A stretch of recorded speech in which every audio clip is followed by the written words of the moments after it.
We're on location with the Beatles, and they're here to tell us about an exciting new movie. Say hi, fellas. Hi, everybody. This is John here. This is Paul, George. and Ringo.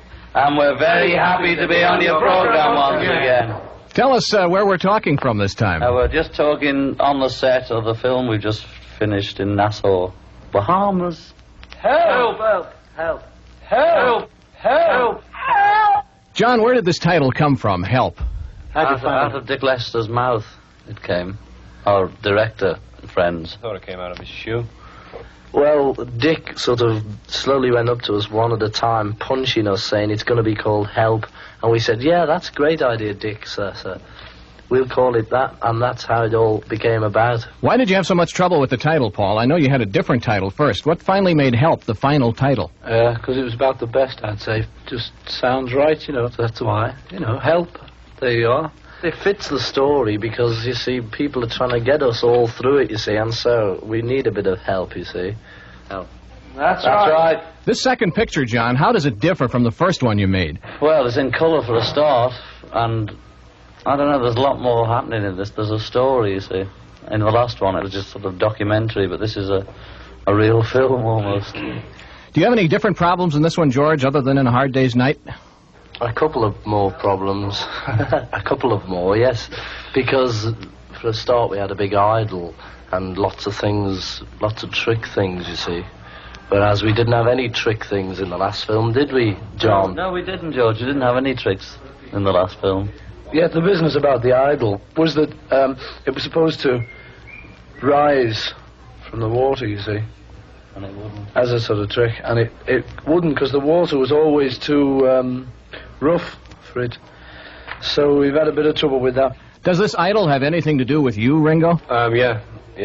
I can't tell you what the plot is, but here's some of the questions that will be answered. Why were the high priests of the terrible goddess of Kaili interested in the Beatles? What did they want of him? They weren't fans. Two leading scientists hoped to rule the world. Paul was threatened by a beetle. B-E-E-T-L-E. What happened to you in this picture, Ringo? I'm chased by a gang of thugs all the way through it, actually. Yeah, they seem to be chasing Ringo, and then there's two leading scientists who hope to rule the world. And an Eastern beauty saves our lives from time to time, it says here. All I can say is, will John live to sleep in his pit again? Right. Or, for instance, will Paul ever get back to his united organ? Electric organ, I mean. Now, you're kind of veteran movie stars at this point. Do you like this business of making movies, Paul? Is it difficult for you? I think all of us really enjoy it. It's something different, and we've all forgotten about how difficult it was or how hard it was sort of standing around the set all day. You forget about things like that. And it's just nice to be sort of doing something like a film, which is a completely new thing for us, really. We've only ever done one before this one. It's just good seeing rushes and seeing a film get together and seeing it sort of make itself, Yes, very exciting. Lovely. And, John, this movie brings us more great songs from the Beatles, too. Oh, well. There's about 7, not sure. And Paul and I wrote 11, and we chose 7 out of the 11. I suppose there is a title song. Yeah, it's called Help, We think it's one of the best we've written.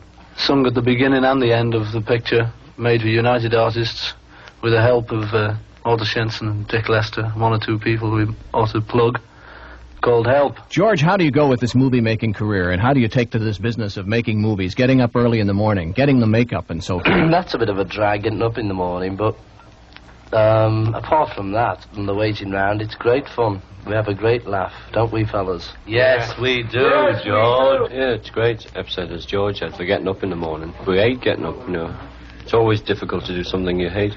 Especially when you go to bed about 3 in the morning, it's very difficult to get up at 6. However, as we never go to bed at 3 in the morning, as we go to bed, as we always go to bed at late evening. No, it's difficult when you go to bed late. Some nights you do, some nights you don't. There you go, and there you are. Ringo, you're a newlywed. What do you expect out of marriage? What do I expect? I don't expect anything. I just love being married, and I love my wife. And I just want her to be there all the time when I'm there, And there's no one can say she can't do this and she can't do that. If we want to go anywhere or do anything, I'm the boss. We just do it. There's no one to tell us anything else now. It's marvelous, because we both belong to each other. And you can share everything. It's a great thing being married. you know, I enjoy it. Well, I mean, I shouldn't sort of... I'm not an authority on it. I've only been married a month. But, you know, I enjoy it. I love it. It's something you can't explain, you know. It's only people who get married know this thing. John, tell me, where has this taken you, this second Beatles picture? Well, it took us to the Bahamas, Nassau, and we've been to Austria. That was great. And most of it was done in London, of course, which is also great. George, do you like this traveling around to different places? It's not bad at all when you're making a film. John, does this traveling around and doing one-night appearances ever become a drag? No, it's a drag. If there no kids, I think it would be a drag. You know, we'd say, what's happened? We'd say, how would we say it? We'd say, what happened? There's not half as much excitement when there's just nobody around, you know. I mean, it's nice occasionally to get a quiet spell. For instance, like when we were in the Bahamas, you know, that was nice and quiet. And Austria, pretty quiet. But doing tours and things, you know, that's always more hectic. But it's still good. It's good in a different way. You know, like making films is good and making records is good, but in different ways. But there must be times when this hectic life gets to be too much. In fact, a recent article said you are even rude at times. The article was right. We've been quoted as being rude to people. Well, we're always rude back. You know, and we're no more cynical than we ever were. Just that it's, you know, people notice being cynical because we're sort of public figures. But we've always had the same attitude. We've always disliked the same kind of people as we did years ago. But if someone comes up to us and is rude to us, then we'd be idiots, you know, just to sort of stand there and smile as they were being rude to us, you know. I mean, nobody's going to take that. And it doesn't matter whether you're a public figure or anything. You know, you're just stupid if you don't do something, you know, in return sort of thing. It's okay turning the other cheek, you know, but your cheek doesn't half get smashed up that way. A woman came up and says, I've got a so-and-so-year-old daughter, but I couldn't care less myself. You know, something like that, she said. And I thought it was pretty rude, seeing as we were eating at the time as well, in the middle of a meal. So we were just a bit cold towards her. And she probably thought we had no right to be, but she forgets that we're human, you see. At what point do you get used to a phenomenon like this? At first, you know, everything was going too quick anyway. We didn't even have enough time to think of what was happening. We just did it, and then, you know, suddenly we realised that we were selling records and things. But, you know, apart from that, we never thought too much about it. You know, we used to just see how many records were selling, and that was it. Go and do a show, but we never used to sit round talking about how great we were. So, you know, it's just a thing, you know, in the back of your head that you're what you are and you're doing your job and that's it, you know. Now that you've completed your second picture, you boys are not going to give up concerts, are you? No, of course not. We're doing a big tour, you know, in America. I don't know how many cities, but it'll be pretty hectic, you know. But it's all good fun. We enjoy it. Filming, making records, concerts. You know us. A laugh a minute. Ha, ha, ha, ha, ha, ha. When you're writing a song for the picture, do you write it for a particular scene? What happens is that we just shove them in anywhere.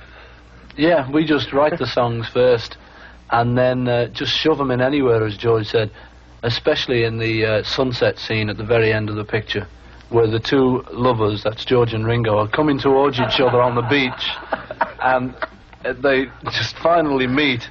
Well, actually, they don't quite meet, they just run past each other and both dive into the sand, and as they do, the sun goes down.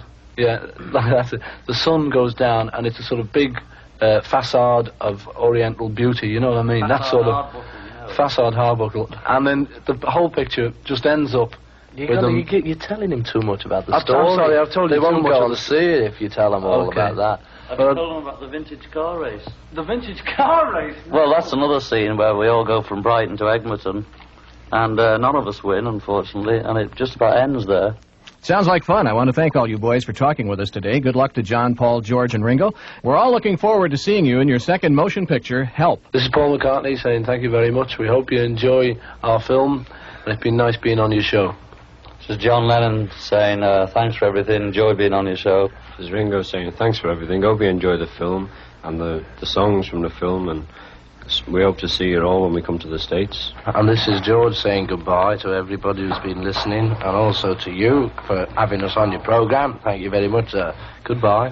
So long, everybody!